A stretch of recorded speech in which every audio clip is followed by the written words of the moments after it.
Hello, everyone. I'm Beau Bryant here with Resolute Wealth Advisor, and I appreciate you joining me for today's webinar, Retirement Planning for Teachers. I'm a certified financial planner here in Findlay, Ohio, who specializes in helping teachers plan for their retirement, and I wanted to put together a webinar here today just to kind of explain at a very high level what exactly retirement planning is and how that applies to not only just people in general, but to teachers specifically. There's a lot of circumstances that are specific to your retirement benefits and how you can approach your strategies for retirement. So I appreciate you joining me here today. Again, like I said, my name is Beau Bryant, and I am a wealth advisor here with Resolute Wealth Advisor. And so over the next 45 minutes to an hour, I'd like to take this time to walk through a couple important topics as it relates to being able to build your financial plan and what all the different components make up that. So if we look here at today's agenda, let's move through here. You can see that we'll be discussing retirement planning and creating a retirement budget.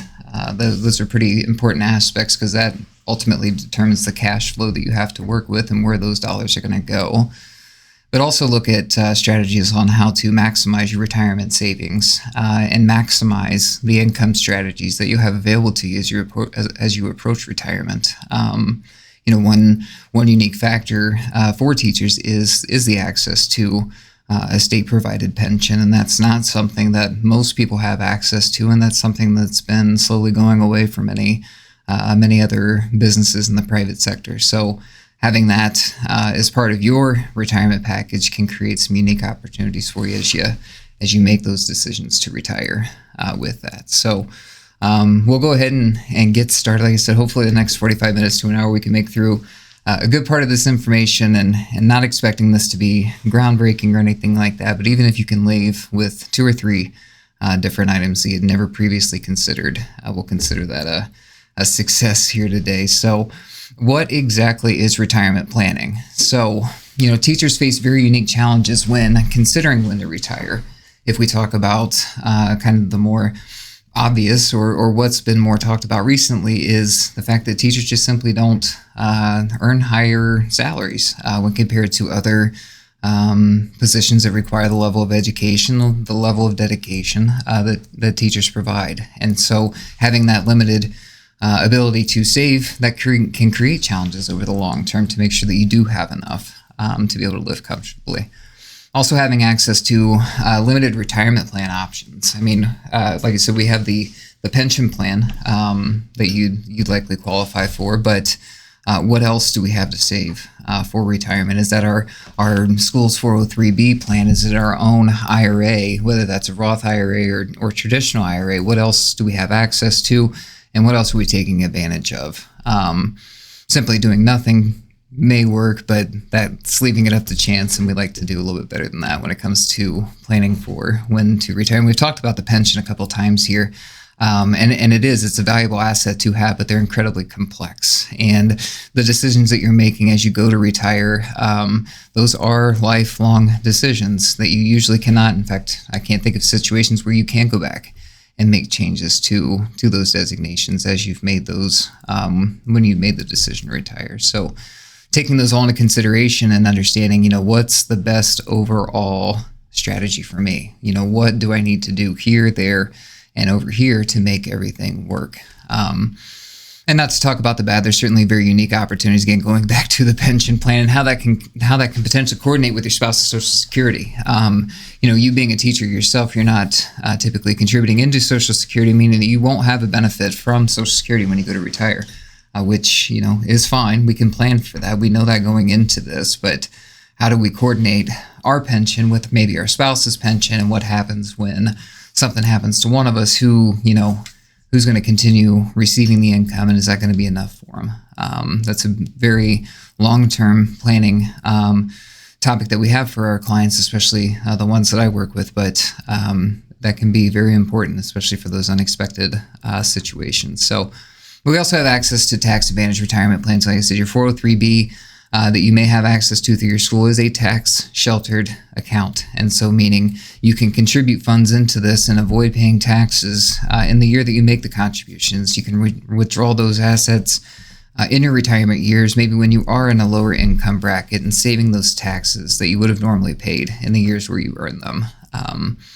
And that can create advantages. In fact, that's a very important part when you're looking at where is all the money going to come from to pay for everything I need to pay for with that. And then, of course, financial planning expertise. Being an educator, you understand the importance of being proactive with understanding something, especially that can be so important to you. I mean, yes, you love the job that you do, and your job is incredibly important, but you likely don't want to do it forever. And so having that understanding and appreciation for education, you can buy into this a little bit deeper and have a fuller understanding of all the different factors and variables that go into a true financial plan, a comprehensive financial plan for you there. So creating retirement budget, this is kind of the most basic thing, because it's just money in versus money out. And that's what the first bullet point talks about there is identifying your expenses and your income.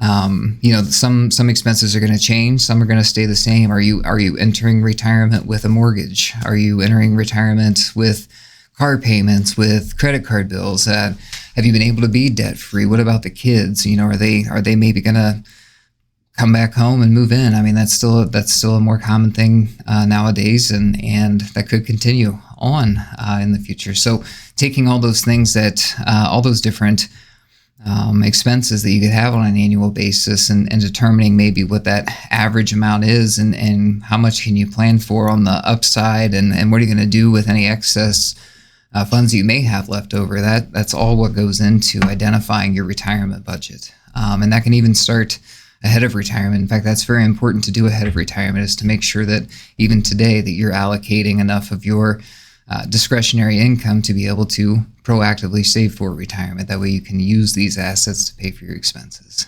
Now, let's say you go through this process and you're able to estimate, okay, I have X amount of dollars coming in and X amount of dollars going out, but I have a gap and I don't have enough to cover it. So what do I do in that situation? That's very important to identify, because the sooner that you identify it is the sooner that we can start preparing and planning around that, essentially. And there's a multitude of different opportunities, but what you'll realize first and foremost is just identifying the fact that there is an issue and having a conversation. Whether you can figure this deficit out on your own, or if you would have to partner with a trusted advisor to be able to take a look at everything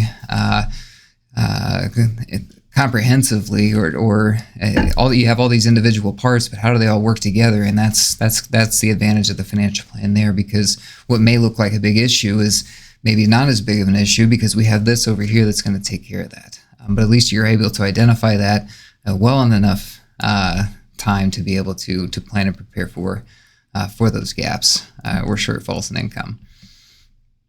And then, of course, there's always going to be unexpected expenses. There's always going to be surprises, good, bad, and ugly in life, and especially in retirement. What are you doing to prepare for those? Or what's your rainy day fund? And we get asked that all the time. How much should I have in savings to be able to cover my emergency fund? And that changes. That's dependent upon the person and how much they make and how much they spend and how stable their jobs are and how they do with budgeting. It's usually that 6 to 12 months or 3 to 6 months, for single people, but that number's different. But it's worth finding out what it is for you and sticking to that, and especially in today's, where we're at today in the economy. Everything is incredibly expensive. Inflation's still a pretty big thing, and interest rates are going up. It's tough to go out and buy a house now because interest rates are much higher than they were even a year ago, 2 years ago. So all these different things are unexpected, but they create huge impacts on your ability to achieve success long term in your financial plan. So being able to prepare and mitigate those unexpected expenses is a key aspect of any solid financial plan.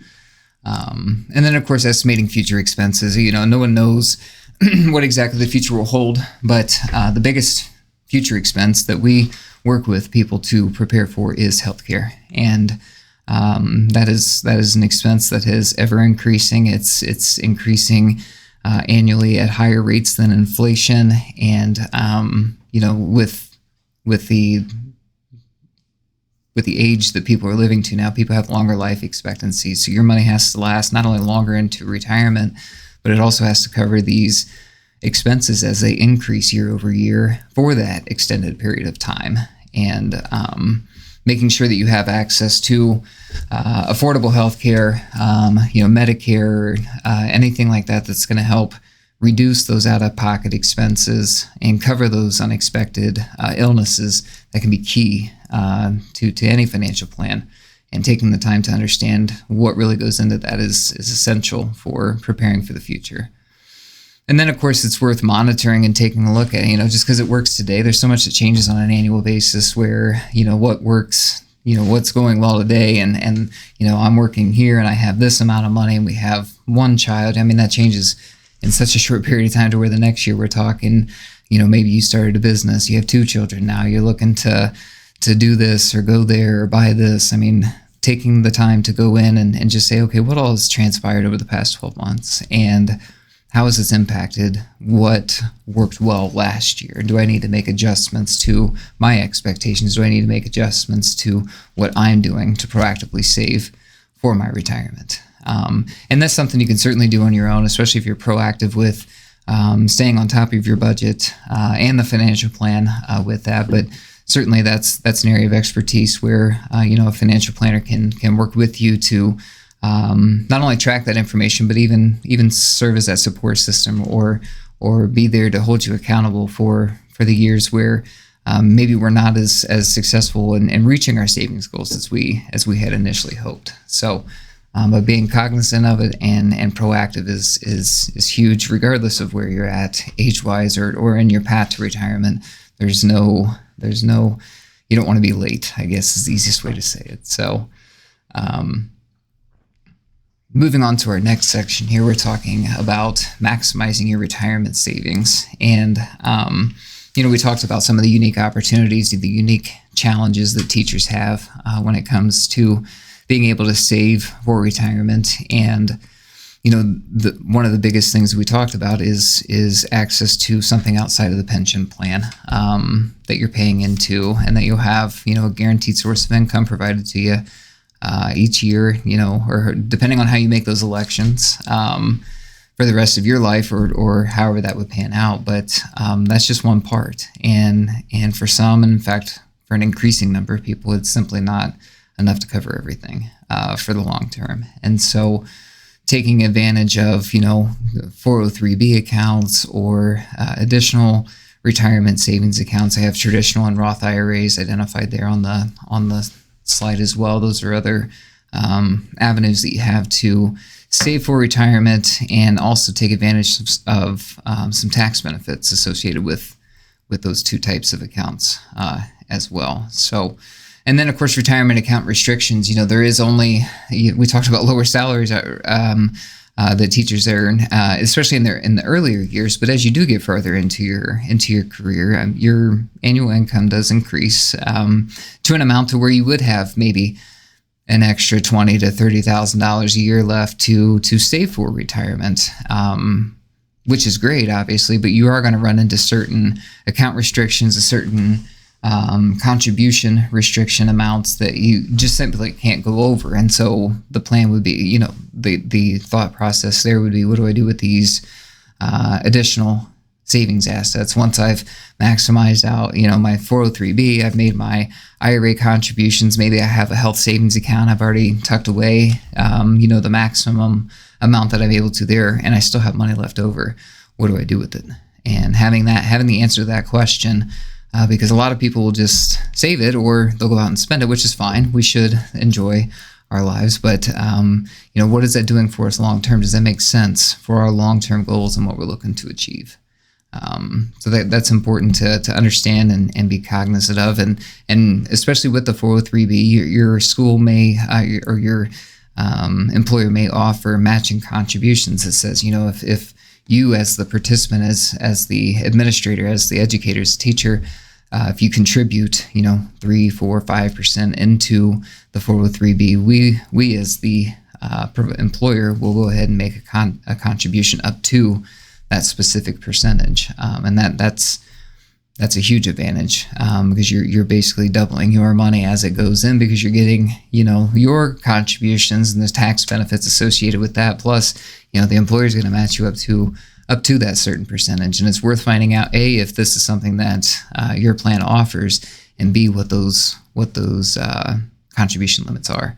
And without making recommendations or anything, it's certainly worth considering the benefit of at least contributing up to that full employer match, just to get access to those dollars that are going to be paid to you from your employer. So, and then there's other sources of retirement income. Like I said, we have the pension income that's going to come to us. You can also, it seems like everybody has a side gig nowadays, and so you may have part-time income, you may have rentals.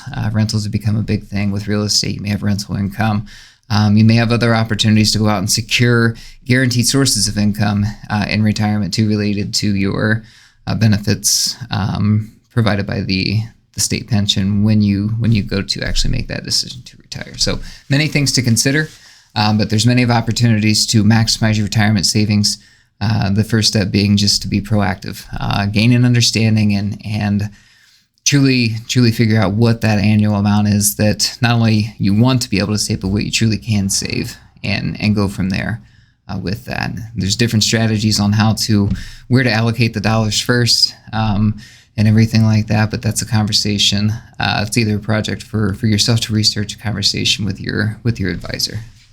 With that, so we can go ahead and move on to our next section here, where we're talking about retirement income strategies. And we're kind of going back to that initial high-level discussion when we're talking about looking at maybe gaps in the income, what's going in versus what's coming out in terms of cash, essentially cash flow with that. So once we've assessed our projected income and expenses, we were talking about today earlier. What do I have coming in today? What do I have going out today? What's going towards bills, taxes, real estate? All this stuff. But what's that going to look like in the future?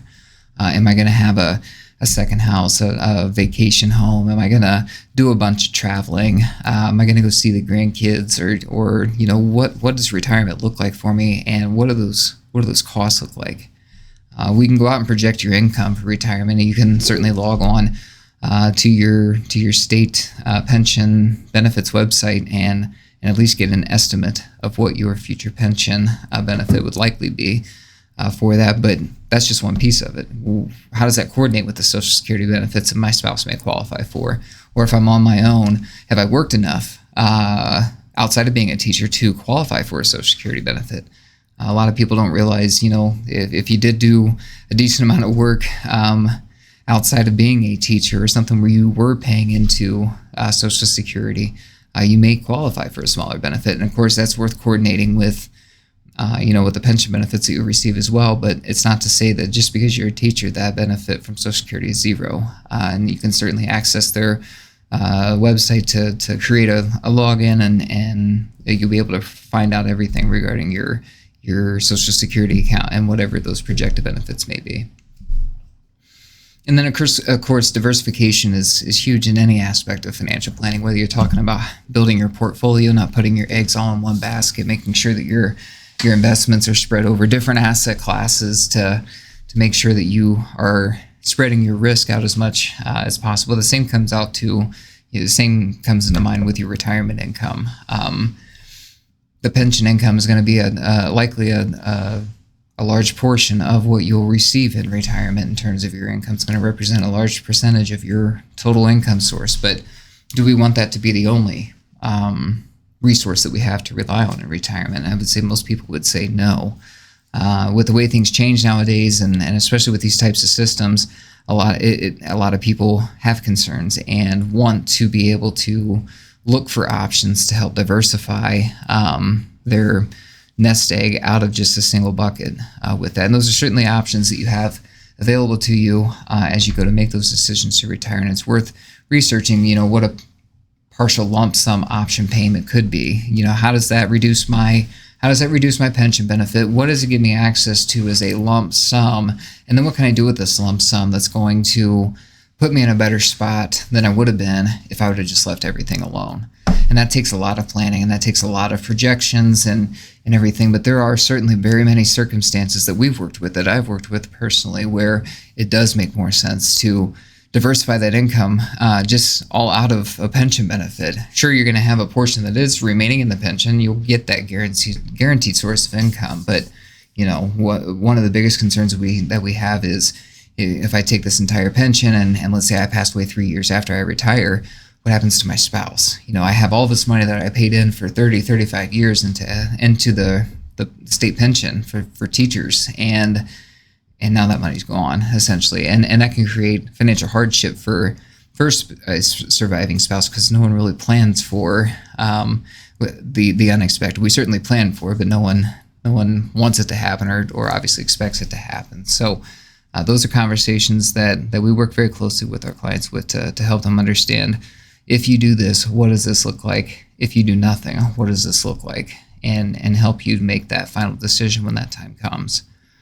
And then, of course, you want to balance the income and the growth potential of your assets. I mean, obviously, we want to be able to know what we're going to have come in each month to cover our bills and our necessities, but we don't want to lock everything in to just that amount, because A, inflation is going to wither away at our current dollars over a 20, 30-year period of time, and B, there is still opportunity to grow our assets even in retirement. Sure, we don't have to be as aggressive as we were in our working years and our income earning years, but it's not to say that we want everything to just sit stagnant and lock everything in at the value it was when we decided to retire. But that's again where it becomes important to have this financial plan that's telling you how risky you need to be with your assets to be able to maintain this probability of success of achieving those goals.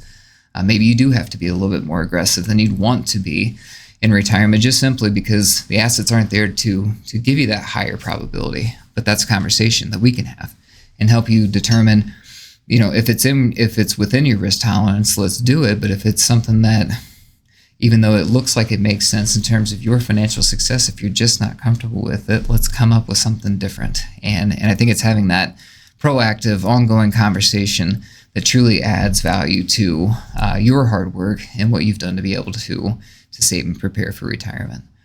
And of course, the regular review and or adjustment. I mean, in retirement, it sounds like it would be so set in stone, right? You're retired, you're waking up, you're doing the same thing every day. That's not true. At least for the people that we work with, it seems most people are busier in retirement than they were even before they retired. And so taking a look at, okay, well, we went out and we did this last year. We bought this, we spent this, we traveled here, we did this. This was well more than what we had initially planned for. What does that do to us? And typically it's not going to create an issue at all, because to say that you're going to do this same thing every year in retirement, it's not likely. If it was, we would have planned that further ahead for it. But it's that regular review. And if we do identify a situation to where it's like, okay, maybe we should do this different, or maybe we should look at this opportunity over what we're doing currently, having those conversations, looking at the results that those decisions can make for you and your family long term, that's the added value that you can have by just starting early and preparing for this. There's no better day than today. And so that's the goal of our conversation, is to instill enough interest and urgency for you to at least take a look at where you're at today.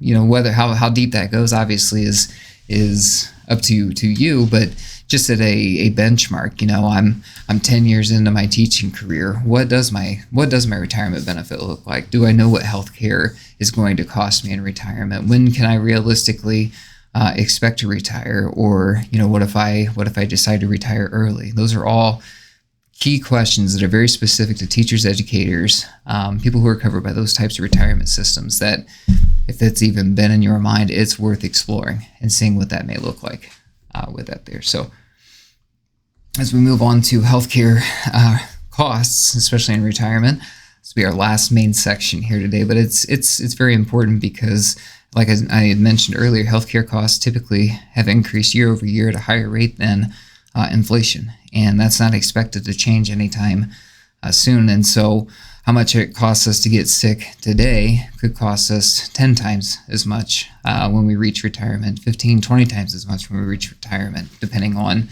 the severity and how everything pans out with healthcare costs.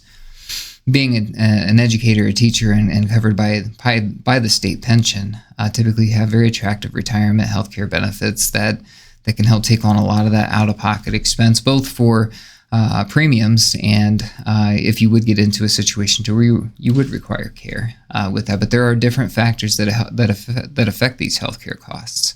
Obviously, the most important would be the number of years that you worked in your career under that system. And full retirement benefits for both you and your spouse, that alleviates a lot of the, at least at this present time, alleviates a lot of the out-of-pocket costs that you would have for, especially prior to Medicare eligible age 65.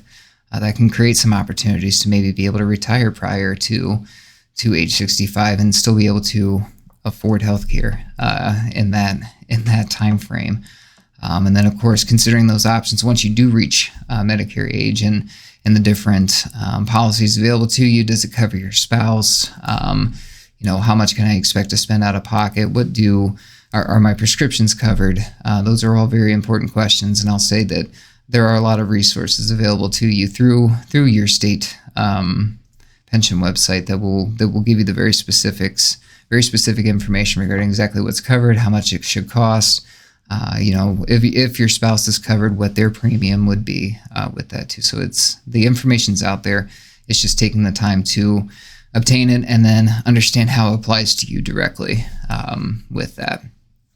And I had talked about health savings accounts earlier from a tax standpoint, because they do. The monies that you contribute to a health savings account each year are tax deductible to you, so we're able to save some tax dollars there. And the money also is tax-free as it comes out of the account if it's used towards qualified medical expenses. So it's one of the very few accounts that has what is called a triple tax advantage, meaning you don't pay taxes on the money that gets contributed in the year that it's earned, so you get that tax deduction.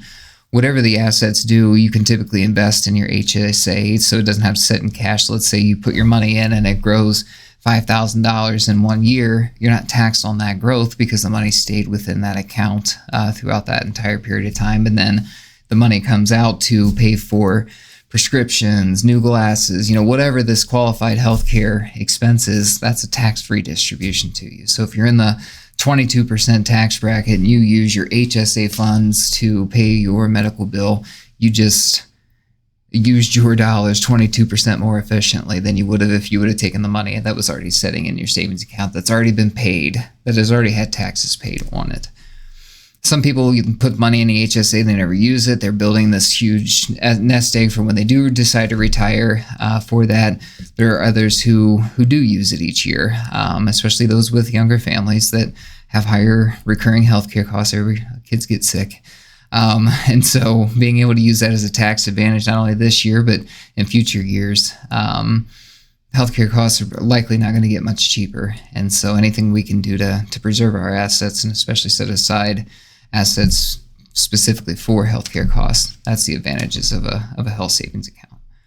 And we've talked about the gaps in income, identifying those gaps, but what about the gaps in our coverage? And let's say if we go through and we do have some prescription medications that maybe the current plans that are being offered don't cover, or are still going to require me to have a higher out-of-pocket expense than what I'm necessarily comfortable with, or even that my financial plan says I can afford. What do you do then?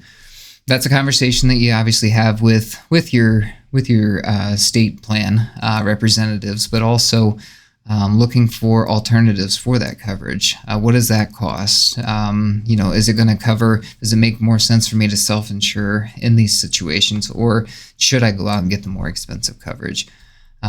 Especially with medicine, that can be so difficult because those costs vary so much between one prescription to another, and they can be quite substantial with that. And so taking that annual review on your current coverage, and if you do have any supplements or drug care cards or anything like that, making sure that those are still the best fit and are still saving you the highest amount of dollars out of pocket that it can each year.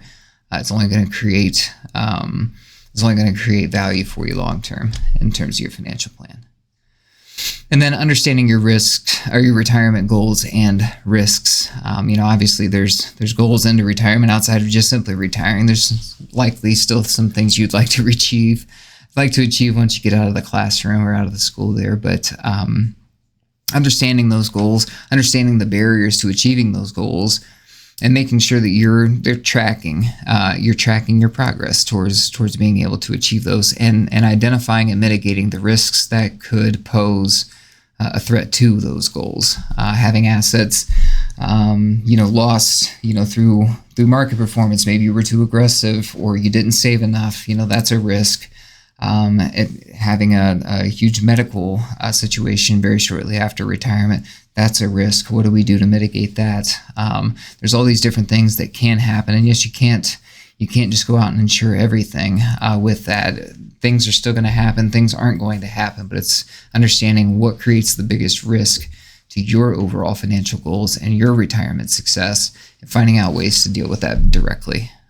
Having that annual review of taking a look at what's changed, what's good, what's bad, that allows you to be more cognizant, more proactive in getting out ahead of those risks, but still having that overall understanding and strategy for what you're doing to achieve your long-term financial goals. So that's going to pretty much conclude today's meeting, about a half an hour here, so I appreciate you hanging out with me here today. But to summarize, retirement planning can be very complex. It can be overwhelming even for a lot of people, because it's not something you do on a daily basis. You're in the classroom, you're working with your children, you're focused on so many more important things at that present time than your financial plan. That's perfectly fine. But it's being proactive on taking that lead on looking at your unique challenges, your unique opportunities, what stands in your way to you achieving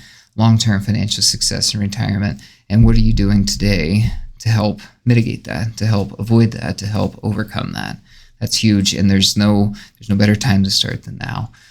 Creating and monitoring your financial plan goals and progress, that's huge. That's something you can, there are plenty of resources out there available today that are free to you to go out there and put together a budget, put together an expense tracker, a high-level financial plan, looking at assets going in versus money going in versus money going out, planning for the effects of inflation. But if you're wanting to take that a step further, if you're wanting to have a conversation with an advisor who works specifically with people directly in your situation, that's where I invite you to reach out, to give me a call, and to have a conversation. We'd be happy to take a look at your situation from the top down, but also very specific to you, and look at, what if this, what if that, and that can help create a lot of urgency, but it also can alleviate some stress or maybe some concerns that you may have. You find a lot of people are a lot further along than what they think they are in terms of their financial goals, but at least understanding where you're at today, that's huge. So I appreciate you taking the time to join me here today. It's been a pleasure. Hopefully this has all been good information. Like I said, it's probably not groundbreaking to you, but even if you left with one or two things that you didn't have coming into today, that was certainly a success for me. So again, I appreciate you joining us here today. I'm going to look to continue these types of conversations. If there's any specific topics that you'd like to see me cover in the future, don't hesitate to send me an email. Let me know. Be happy to put it together for you. Again, I'm Beau Bryant here with Resolute Wealth Advisor. I appreciate you joining me today, and enjoy the rest of your day.